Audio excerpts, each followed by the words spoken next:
Bem-vindos ao Mar à Vista. As aves marinhas foram os primeiros habitantes a chegar às ilhas dos Açores. Hoje, milhares de aves marinhas vêm aqui nidificar. Com a introdução pelo homem de plantas exóticas e animais domésticos, os habitats e as zonas de nidificação destas aves ficaram ameaçadas. Investigadores estão a tentar recuperar estas zonas costeiras. Mar à Vista acompanhou as várias fases deste projeto.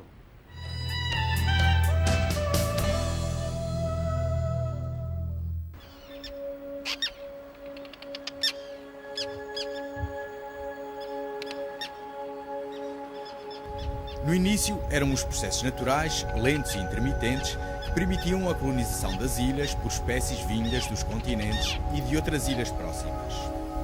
Com exceção do morcego dos Açores, não havia mamíferos nem répteis neste arquipélago. As plantas, insetos, moluscos e aves terrestres dominavam os ambientes insulares. Todos os anos, na primavera, chegavam às ilhas bandos numerosos de aves marinhas migratórias que aqui se mantinham até o outono para se reproduzirem. Depois chegaram os homens com plantas e animais que lhes permitiam sobreviver nestas ilhas remotas. Algumas das espécies importadas adaptaram-se de tal modo ao novo ambiente que se tornaram invasoras e alteraram o equilíbrio ecológico que fora mantido durante milhares ou mesmo milhões de anos. A ocupação da terra foi limitando os habitats das espécies nativas, em especial das aves marinhas. Gradualmente, a pressão humana foi aumentando e as populações de aves menos abundantes e mais sensíveis foram decrescendo. Hoje, várias espécies de aves marinhas já não nidificam na maioria das ilhas, enquanto outras, como o cagarro e os garajaus, são empurradas para as franjas menos acessíveis das costas ou para os ilhéus isolados, onde a atividade humana e a pressão de predadores é menos intensa. Ratos e gatos assilvestrados, inexistentes antes da chegada do homem, estão entre os principais responsáveis pela diminuição radical do número de aves marinhas no arquipélago.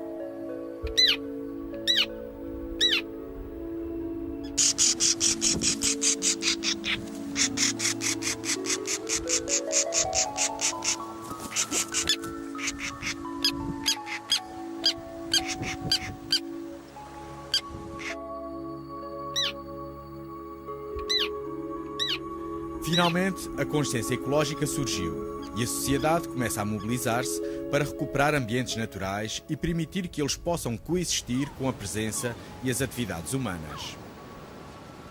Assim, em 2009, apareceu o projeto LIFE Ilhas Santuário para as Aves Marinhas, coordenado pela Sociedade Portuguesa para o Estudo das Aves, em parceria com a Secretaria Regional do Ambiente e do Mar, a Câmara Municipal do Corvo e a Royal Society for the Protection of Birds. Este projeto LIFE é cofinanciado pela Secretaria Regional do Ambiente e do Mar e pela Comissão Europeia. O projeto, que termina em 2012, tem como objetivo recuperar habitats naturais que permitam aumentar as populações de aves marinhas que nidificam nos Açores. Isto nasceu há alguns anos, quando algumas pessoas se reuniram e tiveram a pensar na importância que as aves marinhas tinham nos Açores e a nível mundial, não é? Estamos a falar de um dos grupos mais ameaçados, ou mesmo o grupo de aves mais ameaçado em todo o mundo.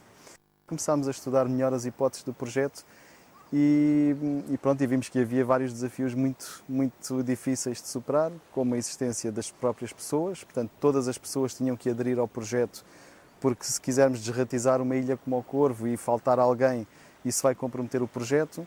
Havia o problema também das vacas e da pecuária, portanto, se o veneno que nós utilizamos para matar os ratos interferir no ciclo do leite, isso é outro problema para resolver. Havia o problema da reintrodução dos ratos, mesmo que nós consigamos erradicar os ratos, depois é preciso prevenir que eles entrem outra vez no sistema. E o que nós queremos é preparar todos os passos certos para que o Corvo possa ser desratizado daqui a 4 anos. E a ideia seria um pouco, neste ilhéu, dar um exemplo do que é que teriam sido os ilhéus de antigamente e mesmo algumas zonas das ilhas principais em termos de colónias de aves marinhas, com o que elas aportam de material que vem do mar e tudo mais para a terra, a maneira como o ecossistema funcionava anteriormente. A tarefa é exigente e a primeira necessidade foi escolher um sistema suficientemente pequeno para se implementar este estudo piloto.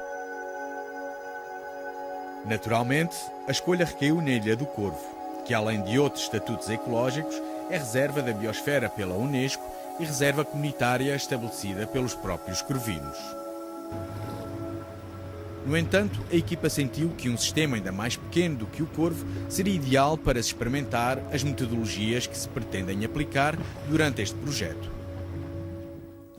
Um pouco na sequência de toda essa recuperação de habitats e da vegetação e do coberto vegetal natural deste ilhéu, a ideia é fazer com melhorias de ninhos e de condições de nidificação e atraindo mesmo as aves, fazendo algum esforço nesse sentido, tentar voltar a pôr aqui aves que já há muitas dezenas de anos que não aparecem cá. E assim surgiu o Ilhéu de Vila Franca, um pequeno ecossistema isolado, usado há séculos pelo homem e por aves marinhas e com os seus habitats muito degradados pela expansão de flora e fauna invasoras.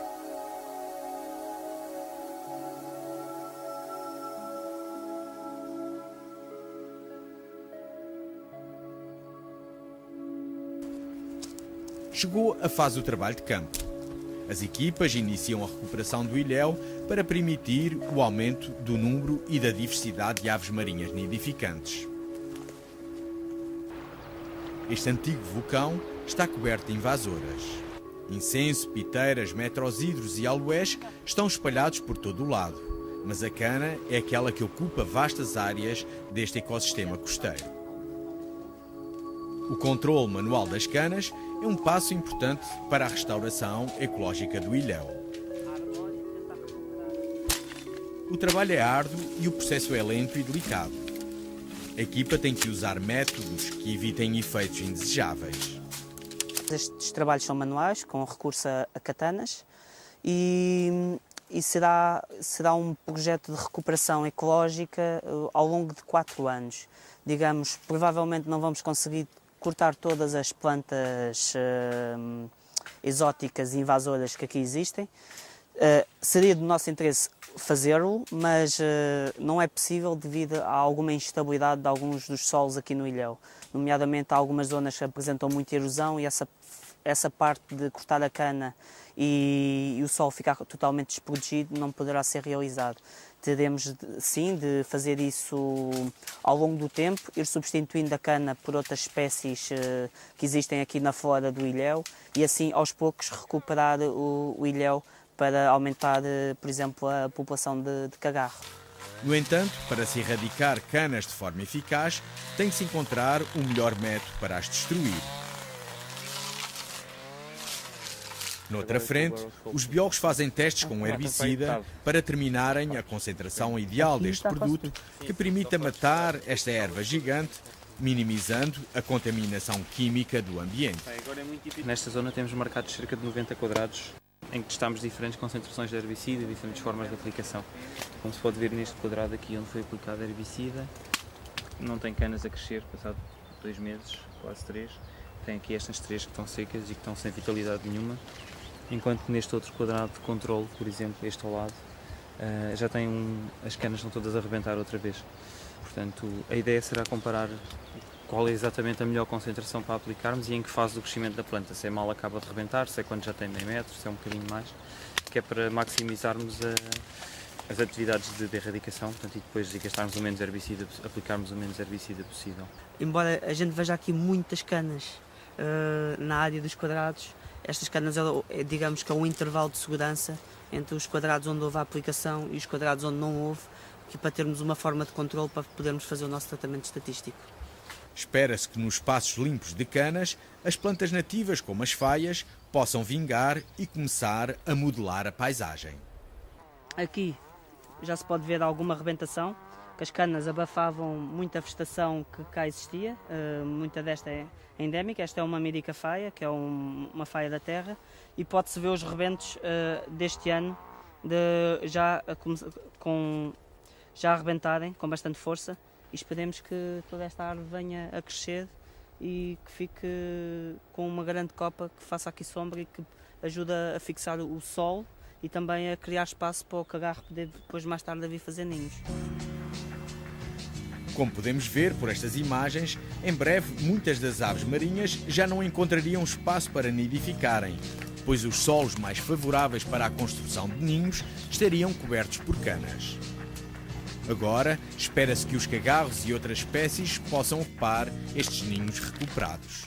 Este ninho aqui era um ninho que estava completamente tapado por canas. Pode-se ver aqui os rizomas das canas, que entretanto as canas à volta foram cortados.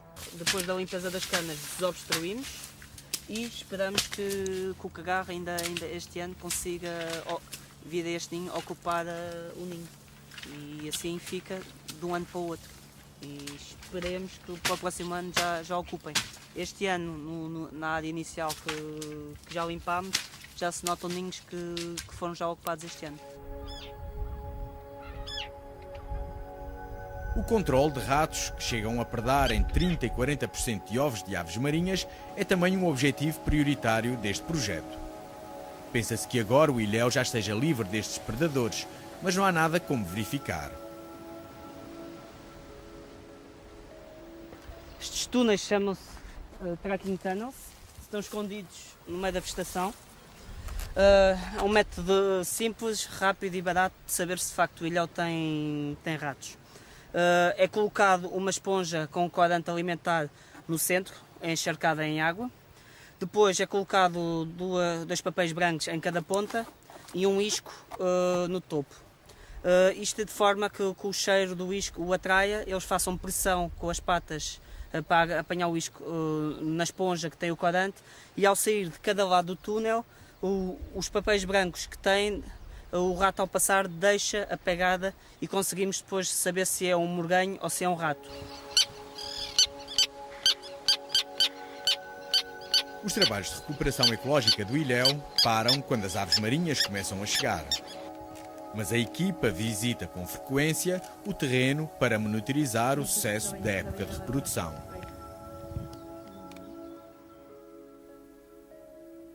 Esta área do ilhéu é naturalmente vedada aos visitantes que no verão o invadem. Mesmo assim, alterado pelo homem, o ilhéu tem uma avifauna importante e muitas aves marinhas nidificam ainda no local.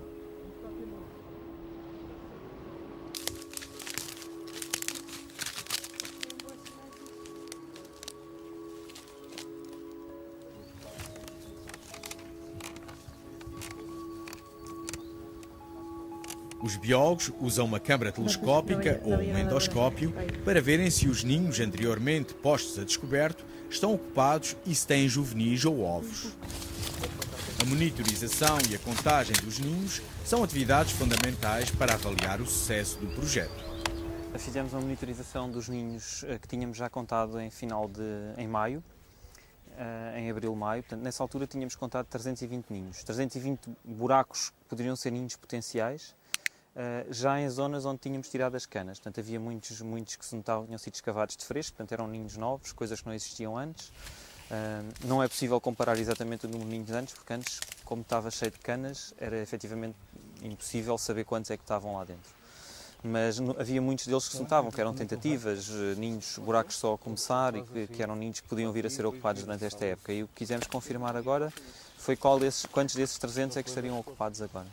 E contámos cerca de 60% a 70% dos ninhos, portanto cerca de 220, mais ou menos, 220 a 230, teremos agora de fazer a análise com mais cuidado, mas 220 a 230 dos buracos que nós tínhamos contado são ninhos que tiveram ocupados esta época, estão agora com o ovo ou com o casal, portanto são ninhos ativos. Isto foram intervencionadas em que tirámos as canas, porque neste ano no ilhéu ainda não fizemos o censo completo das restantes áreas. Mas mesmo assim já é muito bom, 200 de casais é muito bom.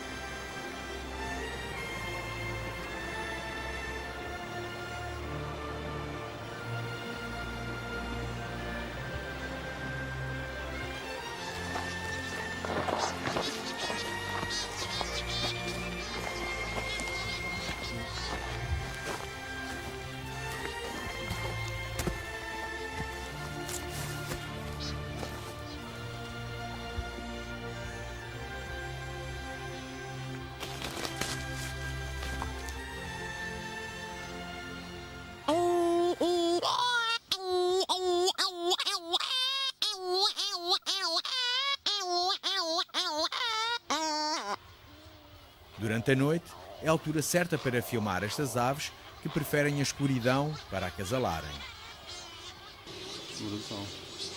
Uma câmara de infravermelhos permite assistir-nos ao estranho ritual de corte e acasalamento.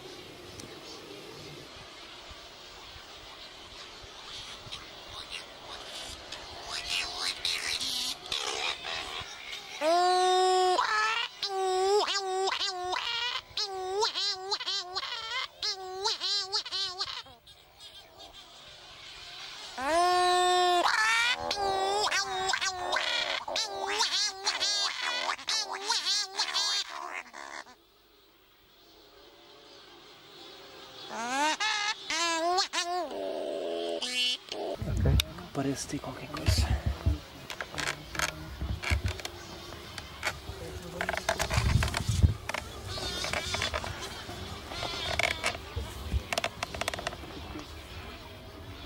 Ups, tem aqui um carro. Está aqui uma. E está uma lá muito ao fundo. Vê-se o bico de outra lá ao fundo. Esta está aqui, as costas de uma. E ali está outra, estão agora a barbicadas uma na outra, é um casal.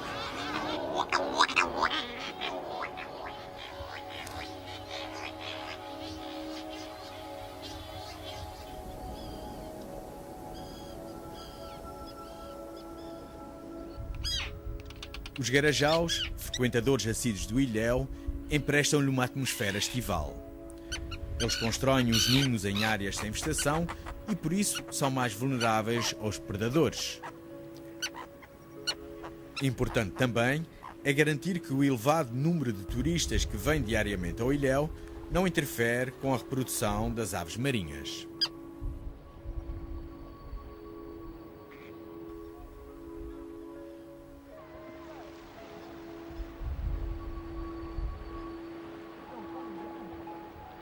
Isto é património histórico, cultural e também social.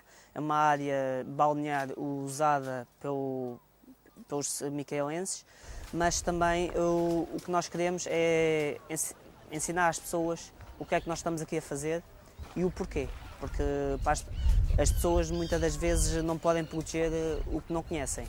Queremos de facto demonstrar para as pessoas poderem vir cá acima, depois com visitas acompanhadas, saber explicar o que é que está a acontecer e quais é que são os resultados até agora que estamos a ter. Pronto, e isso é uma parte integrante do nosso projeto, que é também a educação ambiental. Em outubro, quando estas aves migrarem para sul, os biólogos voltarão para novamente cortarem plantas invasoras, recolherem sementes e fazerem sementeiras de plantas nativas destes ambientes insulares. No Corvo, o trabalho de campo também já se iniciou. As tarefas de recuperação da flora e de erradicação de predadores são mais difíceis devido à extensão do território e à presença de pessoas que vivem e usam a ilha para a produção agrícola e pecuária. Por isso, o envolvimento dos corvinos é fundamental. Vai mais depressa. O objetivo é aumentar as populações de aves marinhas que todos os anos procuram o ambiente único do Corvo. O Corvo, apesar de ser uma ilha muito pequena, acaba por ser uma ilha que tem uma densidade de cagarros enorme, da maior dos Açores. Em termos de densidade, é o que tem mais casais por metro quadrado, chamemos-lhe assim. Claro que temos imensas dificuldades em estudá-los, porque muitos deles estão em zonas de falésia quase inacessíveis e, portanto, estamos a tentar desenvolver vários sistemas para o fazer, seja com som, seja com radares. Ainda não sabemos exatamente o que é que vamos utilizar este ano, estamos a consultar especialistas para o fazer. E queremos depois, e para além disso, tem populações de frulhos e estapagados, os estapagados nomeadamente, que são aves que pouca gente conhece. Os estapagados são aves que só existem no Corvo e nas Flores, a nível dos Açores. Os frulhos existem um pouco por todo lado, mas são ali também das zonas onde são mais comuns.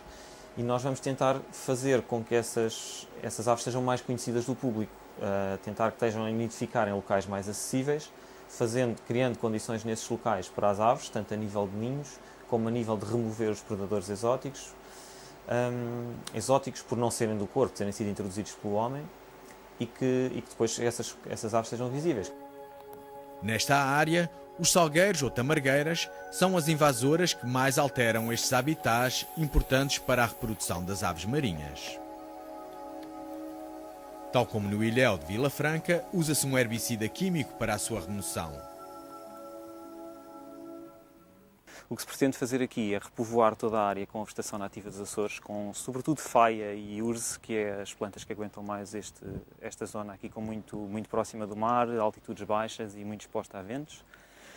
E para além disso vão ficar áreas livres de zona de pasto natural.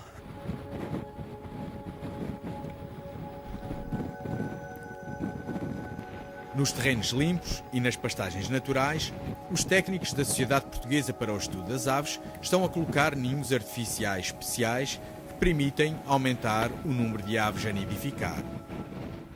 Criar algumas áreas com ninhos artificiais de espécies como o estapagado ou o ferulho, que são espécies que têm sofrido muito com a presença de predadores introduzidos pelo homem, sejam ratos, sejam gatos ou mesmo cães.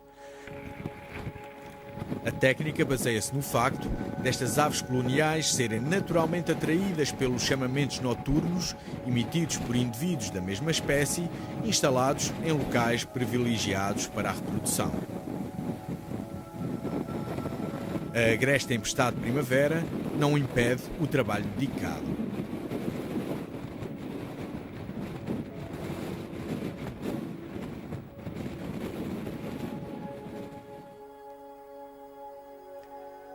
As colónias naturais de estapagados e ferulhos ainda existentes na ilha nidificam em falésias não acessíveis aos biólogos.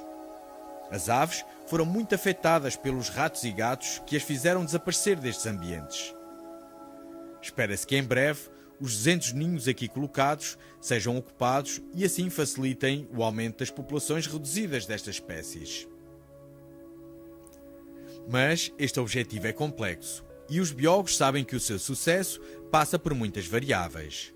O combate permanente à flora invasora, a erradicação dos predadores de ovos e juvenis, a facilitação da reprodução das aves e, por fim, a compreensão e participação ativa das pessoas que partilham o espaço com as aves. A população do corvo está muito bem integrada no projeto e está muito aberta a este tipo de iniciativas e, portanto, é muito fácil chegar junto das pessoas e acabam por ser vontades que se encontram, tanto a nível do projeto e a nível de sustentabilidade e de natureza, como a nível das populações, de acharem que isso é uma mais-valia para elas mesmas. Portanto, estamos a trabalhar a nível de tratamento de resíduos também, separação dos lixos, portanto, nos projetos maiores a nível de saúde do ambiente, o projeto dá a sua contribuição, porque obviamente uma zona com menos lixos disponíveis tem menos ratos e, portanto, também será mais fácil depois intervenções a nível de controle desse tipo de predadores. A equipa volta ao Corvo no verão. No litoral da ilha, junto à vila, fazem-se contagens e marcam-se todos os ninhos de cagarro existentes. Este juvenil vai ser uma estrela de vídeo. A câmara camuflada irá permitir obter imagens fantásticas das primeiras fases da vida destes animais, mas também dos predadores que se alimentam dos ovos e crias, caso este ninho seja por eles descoberto e atacado. Então aqui temos uma câmara com sensor de movimento.